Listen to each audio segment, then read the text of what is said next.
नमस्कार दोस्तों, वन गॉडमेड के यूट्यूब चैनल पर आपका बहुत बहुत स्वागत है। आज हम आपको एक ऐसे विषय में जानकारी देने जा रहे हैं जिसके सच का उल्लेख हिंदू ग्रंथ और शास्त्रों में किया गया है। आज हम लक्ष्मण जी से जुड़े ऐसे कथनों के विषय में बताएंगे जिसको सुनकर आप भी हैरान हो जाएंगे।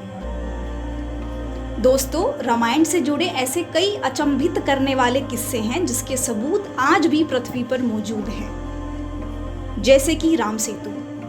ऐसा ही एक कथन है जिसकी पुष्टि रामायण ग्रंथ में की गई है। दोस्तों, हमने श्री राम और लक्ष्मण से जुड़ी कई कथाओं के विषय में सुना है, पर क्या बचपन से सुनी गई सभी कथाओं पर विश्वास किया जा सकता है?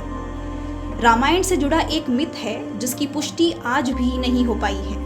आपको कुछ कथावाचकों द्वारा यह सुनने को मिला होगा कि श्री राम के 14 वर्ष के वनवास की अवधि में लक्ष्मण ने अन्न और नींद का त्याग कर दिया था।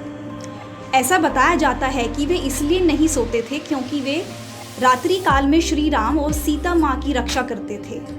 इस वीडियो में हम आपको इसी कथन के विषय में जानकारी देंगे। कुछ कथावाचकों द्वारा यह बताया जाता है कि 14 वर्ष के वनवास की अवधि के दौरान लक्ष्मण कभी सोए नहीं थे, और इसी के संबंध में हमें एक रोचक कथा सुनने को मिलती है कि जब राम, लक्ष्मण, भरत और शत्रुघ्न का जन्म हुआ था, तब लक्ष्मण जी के अलावा सभी शिशु रोने के पश्चात चुप हो गए थे।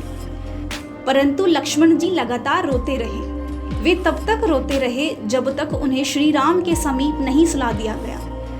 कहा जाता है कि जन्म से ही लक्ष्मण श्री राम की परछाई बने रहे।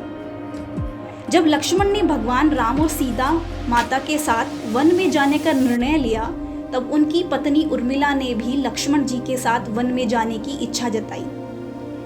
तब लक्ष्मण जी ने उर्मिला को बताया कि वे अपने भ्राता श्री राम और माता सीता की सेवा करना चाहते हैं। यदि वनवास के समय उर्मिला उनके साथ रहेगी तो इससे उनकी सेवा में भंग पड़ जाएगा।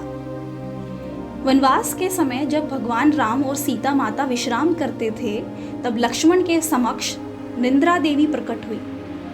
लक्ष्मण ने निंद्रा की देवी से वरदान मांगा कि उन्हें 14 वर्षों के लिए नींद से मुक्त कर दिया जाए। इस संदर्भ में निंद्रा देवी ने लक्ष्मण को बताया कि यदि वे 14 वर्ष की अवधि तक नींद को त्यागना चाहते हैं तो ऐसे में उनके हिस्से की नींद किसी और को लेनी होगी। यह सुनने के बाद लक्ष्मण जी ने निंद्रा की देवी से आग्रह किया कि उनके भाग्य की नींद उनकी पत्नी उर्मिला को दे दी जाए। इसी वरदान के कारण उर्मिला 14 वर्ष तक सोती रही और लक्ष्मण जी जागते रहे। इस कथन का उल्लेख तुलसीदास की रामचरितमानस में किया गया है। इस विषय में हम आपको एक और तथ्य बताते हैं, जिसके अनुसार लंकापति रावण के पुत्र इंद्रजीत यानी कि मेघनाथ को ब्रह्मा द्वारा यह बताया गया था कि उसकी मृत्यु ऐसे मानव के हाथ से लिखी हुई है जिसने 14 वर्षों के लिए निंद्रा त्याग दी हो।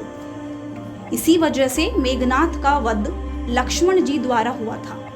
वाल्मीकि जी की रामायण में नहीं है इस बात का जिक्र। लक्ष्मण जी के बारे में प्रचलित लोक कथाओं, मान्यताओं और कहानियों के अनुसार वह 14 साल तक श्री राम की सेवा करते हुए नहीं सोए थे।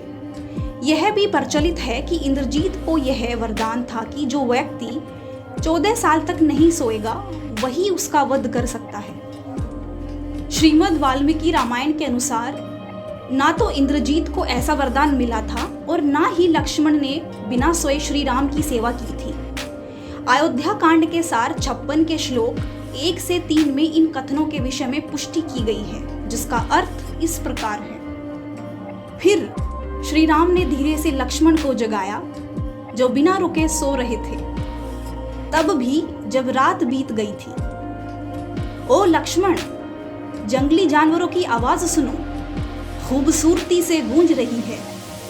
हमारी यात्रा का समय हो गया है, उठो अनुज। लक्ष्मण जो सो रहे थे, अपने भाई द्वारा सही समय पर जगाए जाने के बाद नींद, आलस्य और तनाव को त्याग कर यात्रा को पुनः शुरू करते हैं। दोस्तों, हमारे वेदों और शास्त्रों के अनुसार वर्तमान काल में जो प्रकृति के नियम हैं, वो ही नियम सतयुग, त्रेता युग और द्वापर युग में भी होंगे। इससे जुड़ा एक और कथन है जिसके अनुसार मेघनाथ को वरदान था कि जिस मनुष्य ने 14 वर्षों के लिए स्त्री और नींद मोह का त्याग किया हो, वो ही मेघनाद का वध कर पाएगा। असल में जब लक्ष्मण जी ने मेघनाद का वध किया तब उनके 14 वर्ष की वनवास की अवधि पूरी ही नहीं हुई थी। वाल्मीकि द्वारा रचित रामायण संस्कृत भाषा में लिखी हुई है। यह प्रथम रामायण थी जिसकी रचना रामायण काल में हुई थी।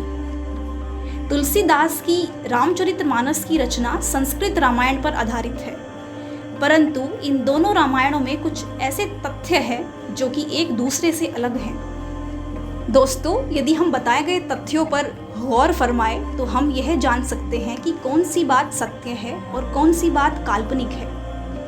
आपकी इस बारे में क्या राय है?